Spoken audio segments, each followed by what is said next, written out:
Hey guys, what's up? It's Sean, Autotopia LA. We're up at Willow Springs Raceway and we are about to shoot this insane Grand National. Obviously, far from stock. It no longer has the 6-cylinder motor in it. I'm gonna get radically into the details of this one with the owner of the car today, because I want you guys to understand just how much went into this car. And I'm super excited because we're gonna be taking it out on the drift pad here. I've never been in a drift car. I'm gonna sit in the passenger seat and get thrown all over the place, and I cannot wait. So hold on, because here we go, man.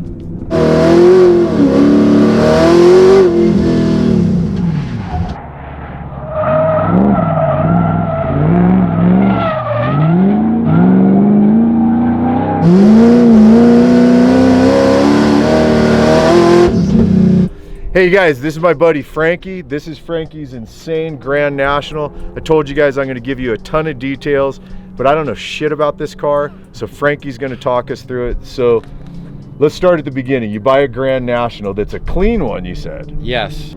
Started off as a 86 Buick T-Type with the Grand National package, and it had 68,000 miles on it when I started. It was like literally a pristine car. Built a stroker motor out of the V6. It was like a 3.8, went to a 4.2, went over to do some work on it at Sam's shop, and he asked me to do a burnout. Sam's your friend P2, right? Yes, yeah. P2 Fabrication. It's kind of ritual when we leave the shop. You just got to do a burnout. No tuning. I didn't even know where the boost was at. It was way too much. Split the block in half. Shot the cam out the back of the motor and split the trans in half. It was catastrophic. Got it. So from there, it's basically morphed into this. So let's go with power. It's an LSX motor? It's an LSX 454 crate motor from GM. Right. Naturally aspirated on E85. It put out 680 to the wheels. And then from that point on, I kind of got the dyno horsepower bug and threw a blower on it. So now you got a Whipple on there. What size blower is that? This is a 2.9 liter. We'll probably make a little over 1,100 horse the way it sits. Wow. On E85. Right now you're making 800? 800 at 60%. God, that's radical. Sam and I are pretty well versed on like what it takes to build a badass race car. Right. It takes a lot of time, a lot of money. Right. We basically started with this Buick chassis, and we're like, okay, these are known for like a good drag racing chassis, but they don't do shit for steering and road racing. So with the help of my friends over at Speed Tech out in Utah, we figured out that we can graph in this first gen extreme chassis, which gives us 30 plus degrees of steering angle, and it's just handles extraordinary, and we push the engine back a foot. Which is insane how far back the motor sits. I mean, which that was a whole nother thing. So anyone that knows G-bodies, they know how bad the front suspension is, and they know how hideous the firewalls are. From the windshield line down, have replaced all the sheet metal all the way back to the package tray of this car. Wow, man. Full custom exhaust that's all tucked. It's got 4 stainless steel mufflers in there. All the fab work, all the metal work was done by P2. Sam did everything on this thing. What's your suspension on here? This is all Speed Tech chassis stuff, control arms, and then as far as springs, I forget what the springs are. I think they're Adco, and then the shocks are Ritex. Got it. Like fully adjustable. Yeah, they're adjustable, and Ron Sutton actually designed these. So this thing has a sequential 6 in it, right? It has a helical cut PPG conversion that makes the T56 a true sequential dog box. No lift shifting. So you only use the clutch for first gear. Right now it's not programmed for that, but it has the strain gauge and all that. This is a very raw version of the car, so we're doing all this programming in the next couple months. It's literally a T56 helical cut, super streetable, 5-disc tilt-in carbon clutch. It's literally 9 layers of carbon. Wow. It's got AC. Do you really? It's got air conditioning in the car, and then it also has air conditioning that cools down the supercharger as well. Wow. And it works unreal. The intake air temperature going after the blower, the IAT2s, they're literally never crack 110, 120, and that's like the hottest day. So it's really like 20 degrees above ambient. So crazy, that makes tuning awesome. And your tires are massive on this. I know you said you're going to go up even bigger, but what are you at front and rear right now? Right now on the fronts, I got 315s with 32 degrees of steering angle. I measured it out. I can definitely go 335, so it will have 335 squared. Right now it has 335s in the back, 315s in the front. It will have 335. My ZL1 has 305s on the rear. It's insane. But this is like how well thought out this car was. Yeah, I saw your interior, you got your shifter, you got your drift brake there, and I said, oh, you built it as a drift car, and you said it's more of an everything car. Anyone that knows anything about racing or high performance cars, it's really hard to get a car to work doing everything. What I wanted it to do was do everything pretty good. I know it's not going to be the best track car, I know it's not going to be the best road race car. I just wanted the means to have fun going to as many events as possible. It's got 6-piston brakes all the way around. Bear brakes. Who are your brakes? Bear. Bear, got Bear it. Okay. did all the brakes. It has the SpeedTech logos engraved in them. And then for the drift brake, it actually has a 4-piston caliper on each rear brake. So it's a totally separate system. I don't like to do the inline system. So there's 20 pistons of brake on the rear of the car. Wow, dude. You guys, the car's not finished yet, right? He's still in process of building this thing. One of the things that caught me on this car was you pull up, it's not finished, and yet you're running these great forge line wheels. Yeah, I mean, that's the only way to go. Yeah. If you're building like a badass American car or any real car that's high performance, forge line's by far the best. I'm totally with you, dude. I love the wheels they make. Now, I see you got full Motec. Yes. Everything's Motec, so Motec cluster, Motec ECU. I'm running the 150 ECU, PDM 30, the 7-inch display, and their keypad as well. What are your pedals? Are those custom made? Those are all Tilton pedals, hanging pedal assemblies. Okay.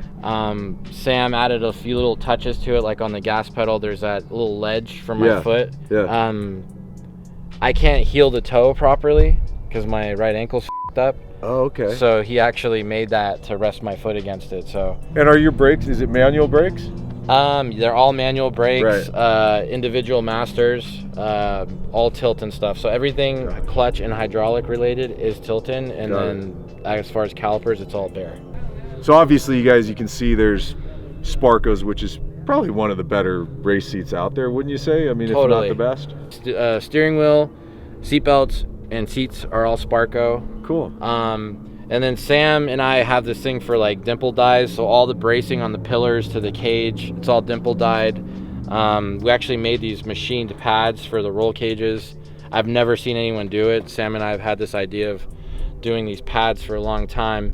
They're actually all machined. We built this car to be able to take apart, because most cars, when you do a cage, it gets locked down. Right. Like you're doing it to the frame. Right. You can pull the body off the frame on this thing. Wow, dude. So, and it still maintains all its rigidity. All the pads are located right above each body bolt, and they're all braced to the body bolt in the frame. So it's a super rigid chassis, super well thought out. Yeah. There's little stuff in the cage where it bows out here, just to make it more aesthetically appeasing and not bury you into the car. So that little bit of like bow, that's like 1.5 inches, just makes you fit in the car easier. Yeah. And it looks cool.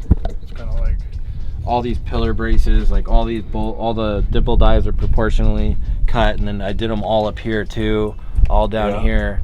Yeah. And it actually provides a little like tunnel for all the wires that go up to the keypad. There's a brake bias adjuster up at the keypad too, so you could literally adjust brake bias on the fly, and the readouts come out on the dash. Wow. The side exit exhaust, dude, I love that. Yeah. I love how like it, and it's clean. I mean, and it's a big ass exit. And you said the mufflers too were tucked up in here. I've always had this thing for exhaust exiting out a body panel. Yeah. Especially like the drag cars, a lot of these guys with turbos are all doing that exit out of the fender well. Yeah. And I'm like, well, I want to make this thing streetable, obviously, so it needs to have some length of the exhaust. That's actually a hanging tip, and the exhaust comes into it. So there's flex joints all through the exhaust, and the exhaust actually comes into that slash cut tip that's mounted fixed into the quarter panel. The rear end is like a whole nother level. It's a Fab 9 housing from Curry. It's a full floating assembly. So if you guys ever seen those Robbie Gordon trucks that they jump, Sure. that's the same full floating assembly out of one of those. So totally overkill. 35 spline axles, strange aluminum third member. I probably got 10 grand in parts just in that rear end. God. Who makes the fuel cell? The fuel cell is an ATL cell. Right. It's a 32-gallon bladdered tank. Wow, that's designed big. for the bladder is actually good for E85. The fuel pump assembly is all radium, so there's 3 pumps in it. There's a lift pump, a pump that comes on obviously to power the engine, Yeah. and then a third one comes on with boost. Wow.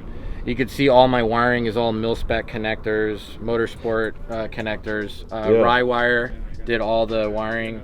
I mean, you even did the dimple die back here. Yeah, you know what? The upper control arms kind of came up into the floor, and the way that whole back package tray was designed, we needed a pad for the cage to be down low to mount to the frame. So that's actually a pocket for the upper control arms to go up in. Wow, dude. Last question I got for you. By the way, you guys, this car is in process of getting finished where it's gonna look as good as it is mechanically.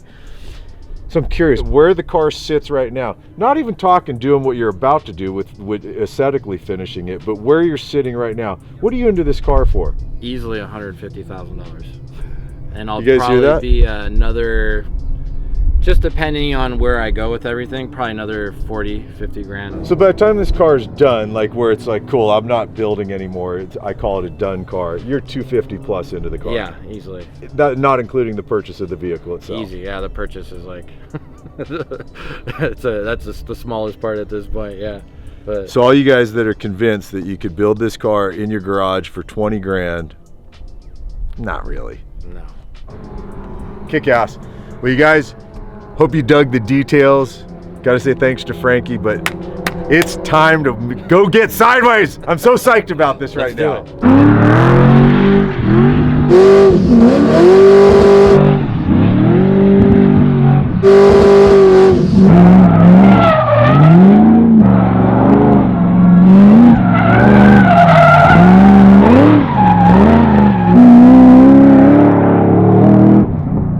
What's your one-word description? Boner.